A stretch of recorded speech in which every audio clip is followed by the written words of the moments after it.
இந்தியாவில் இருக்கிற கோயில்கள்ல தங்கம் வைரம் குவியல் குவியலா இருக்காம். ஆனா அதுல முதல் 5 இடத்துல இருக்கிற கோயில்கள் எதுன்னு தெரியுமா? நம்பர் 1, கேரளாவோட ஸ்ரீ பத்மநாப சுவாமி கோயில்.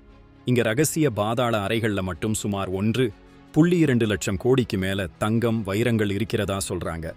அடுத்து ஆந்திராவோட உலகப் பிரபலம் திருமலை திருப்பதி. இங்க இருக்கிற தங்கம் நிலம் வைப்பு நிதின்னு மொத்தமா இதன் சொத்து மதிப்பு 3 லட்சம் கோடியை தாண்டிடுச்சாம். ஒவ்வொரு வருஷமும் கிலோ கணக்குல தங்கம் சேருதாம். நம்பர் 3 இருக்கிறது மகாராஷ்டிராவோட ஷீரடி சாய்பாபா கோயில். இங்க வங்கியிருப்பு மட்டுமே 1800 கோடி. அதோட 380 கிலோ தங்கம், 4400 கிலோ வெள்ளி நகைகள் தனியா இருக்கு.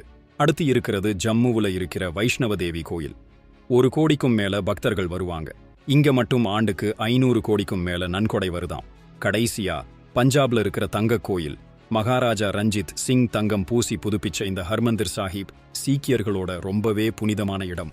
கட்டிடக்கலையும் தங்க மூலம் பூசப்பட்ட வெளியுமே இதை ரொம்ப பணக்கார கோயில்கள்ல ஒன்னா ஆக்குது. இந்த செல்வம் எல்லாம் பக்தர்களோட நம்பிக்கையால வந்தது. ஆன்மீக பெருமையை மட்டும் இல்லாம நம்ம நாட்டோட பொருளாதார பலத்தையும் பறைசாற்றுது. இந்த பிரம்மாண்டமான கோயில்களை பத்தி உங்க கருத்து என்ன? கமெண்ட்ல சொல்லுங்க.